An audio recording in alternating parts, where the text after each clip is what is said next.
열왕기서를 통해서 이 내용을 아수르의 남유다 공격에 관해서 기록된 이 열왕기서의 내용을 통해서 그런 사실을 확인할 수가 있다는 겁니다. 자, 그러면 이것이 두 번째 사건이라면 첫 번째 사건 속에서 우리는 어떤 사실을 발견할 수 있느냐라고 했을 때 열왕기하 18장 열왕기하 18장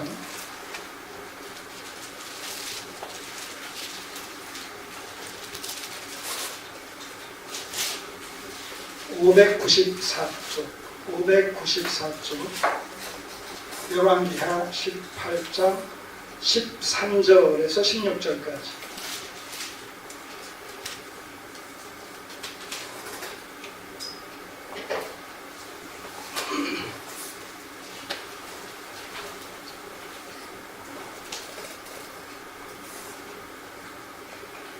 13절부터 16절까지 같이 읽겠습니다. 히스기야 왕 14년에 아수르 왕 사네립이 올라와 유다 모든 견고한 성읍들을 쳐서 취하매 유다 왕 히스기야가 라기스로 보내어 아수르 왕에게 이르되 내가 범죄하였나이다. 나를 떠나 돌아가소서. 왕이 내게 지우시는 것을 내가 당하리이다 하였더니 아수르 왕이 곧 은 300달란트와 금 30달란트를 정하여 유다 왕 히스기야로 내게 한지라. 히스기야가 이제 여호와의 전과 왕궁 곳간에 있는 은을 다 주었고 또 그때의 유다 왕 히스기야가 여호와의 전 문의 금과 자기가 모든 기둥에 입힌 금을 벗겨 모두 아수르 왕에게 주었더라.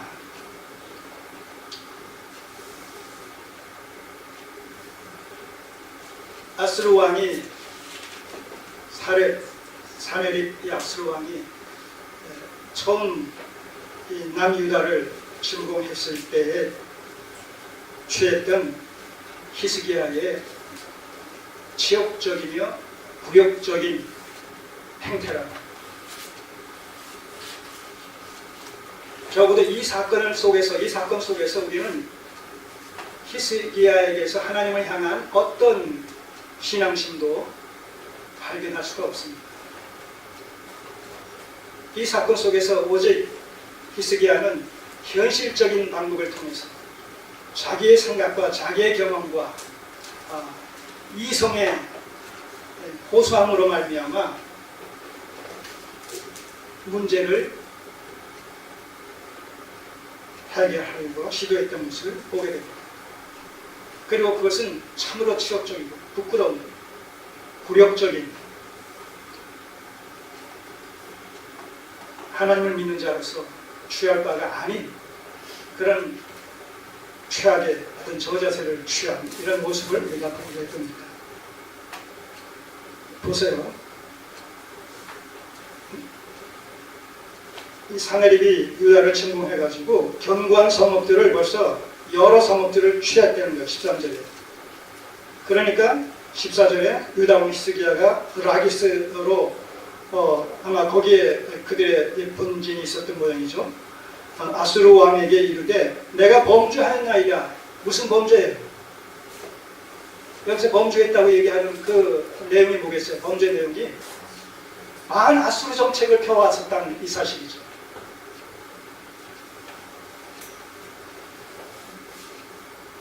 그것에 대해서 잘못을 인정하고 시인하고 나를 떠나서 돌아가소서. 왕이 내게 지우시는 것을 내가 당하리이다. 조공을 바치겠다는 거예요. 약소국이 강대국을 향해서 취할 수 있는 그런 행동 아닙니까? 저자사의 행동. 그 어려움을 조금이라도 피해보고자 아주 굴욕적인 그런 제안이죠. 그랬을 때 아수르 왕이 은 300달란트와 금 30달란트를 정하여서 유다 왕 히스기야에게 내게 한지라. 히스기야가 이에 여호와의 전과 왕궁 곳간에 있는 은을 다 주었고, 왜냐하면 히스기야의 아비 이 아하스 시대에 아하스 왕은 친아수르 정책을 펼친 사람이에요. 그는 그 아수르에게 성전과 왕궁에 있는 은금들을 다 조공으로 바쳤었단 말입니다. 남은 것이 없어요, 거의. 자, 그러니까 뭐예요? 남은 것 싹 쓰기 위해서 바칠 뿐만 아니라 은을 바쳤었고, 금은 없으니까 뭐예요? 성전과 왕궁 기둥에 금으로 도포했던, 입혔던 그것까지 다 긁어내가지고 요구하는 그런 액수를 맞춰서 바쳤단 말입니다. 참 기가 막힐 부끄러움이죠. 굴욕이죠. 우리는 여기서 무엇을 교훈받을 수 있느냐라고 했을 때, 이 히스기야 왕이 29장, 30장, 31장을 통해서 철저히 종교개혁을 단행함으로 말미암아 자기 아비 아하스 왕 시대에 철저히 우상숭배로 전락되어진 이런 그 남유다 왕국을 종교적인 측면에서 회복시켰어요. 제자리로 다 위치하지 않았습니까? 그러나 정작 위기가 닥쳐왔을 때, 군사적으로 정치적으로 위기가 닥쳐왔을 때 그 위기를 신앙 안에서, 믿음 안에서 슬기롭게 하나님 앞에서라는 명제 속에서 그 문제를 해결하려는 이런 부분에 있어서 너무나 그 연약성을 갖고 있었다. 종교적인 측면에서는 여호와의 신앙을 회복시키고 원론적인 신앙만을 회복시켰지만, 정작 이런 정치 군사적인 위기가 닥쳐왔을 때 그것을 믿음으로, 하나님으로 말미암아 믿음으로 극복하고 그 문제를 해결하기에는 여전히 연약성을 띠고 있는, 같은 성정의 인간의 한계를 극복하지 못했다는 것이죠. 이걸 보면서 우리는 모든 인간들이란, 사람들이란 하나님 앞에서 온전할 수 없다는 사실을 여기서 교훈받습니다. 열의 열까지 다 온전할 수 없다는 것이죠. 강한 어떤 면이 있는가 하면 약한 어떤 면을 동시에 갖고 있다. 그래서 우리는 자랑할 수 없는 것이죠. 교만하지 말라고 교훈하시는 것이죠. 스스로 선줄로 착각하지 말라고. 왜냐하면 넘어질까 조심하라. 넘어질 수밖에 없는 연약성이 있기 때문에 매사에 자고하지 말라는 것이죠. 우리는 히스기야에게서 바로 그런 것을 봅니다.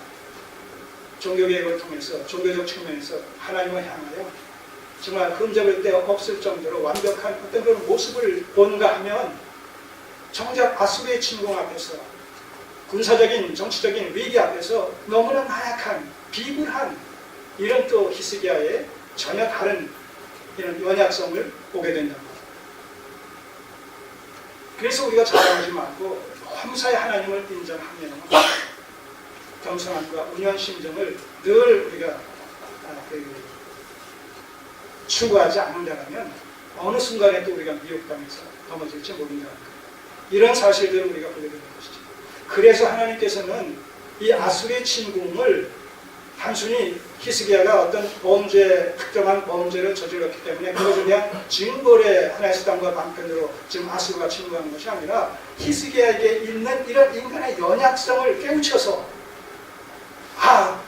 내게도 이런 것이 있구나, 이런 것을 자각하고 성찰함으로 말미암아 그 이후에는 어떤 일이 주어진다 할지라도, 위험에 처해진다 할지라도, 절체절명의 상황에 처해진다 할지라도 나의 생각, 나의 어떤 지혜와 명철을 동원하지 않고 하나님 앞에 그 문제를 아뢰고 하나님의 도우심을 구하고자 하는 명실상부한 하나님의 종으로서의, 하나님의 사람으로서의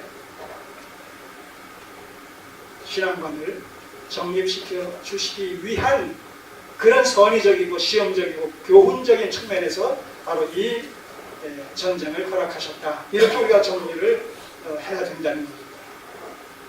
자, 그렇기 때문에 1차 침입 때는 이런 비참한 지경에 처했지만 굴욕적이고 치욕적인 이런 행동을 취할 수밖에 없었지만, 그러나 어떻게 돼요? 이제 다시 이쪽으로 오시면, 역대하러 오시면 2차 침입을 했단 말입니다. 자, 그러니 1차 침입 때 조공을 줘가지고 우리 살려주십시오, 우리 침략하지 마십시오, 이런 약조하에 조공을 했는데 결과는 어떻게 됐어요? 그 약조는 한순간에 날아가 버리는 것이죠. 그리고 2차 침입을 하는 것이죠. 이런 것을 보면서 히스기야는 이제 깨닫는 것이죠. 믿지 않는 자들과 자연인들과 약속을 한다, 뭘 같이 뜻을 같이 한다, 이런 것들이 얼마나 허사인가, 이런 것을 아마 철저히 깨우쳤을 거예요. 자, 그러니까 이 두 번째 침략할 때는 어떻게 돼요?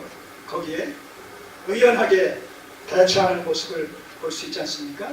바로 1차 침입 때의 자신의 이런 치졸한 행동을 반면교사로 삼아서 2차 침입 때는 철저히 하나님만 의지하면서 그리고 백성들을 안동시키는 이런 그의 신앙적인 면모를 보게 된단 말입니다.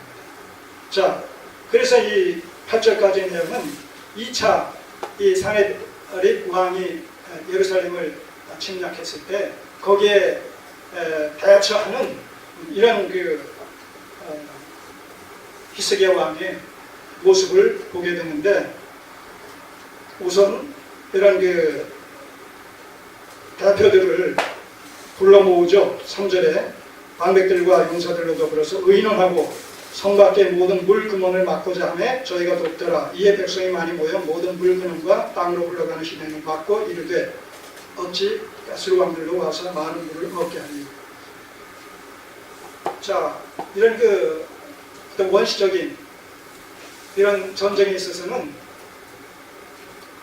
이런 식수가 굉장히 중요하지 않습니까?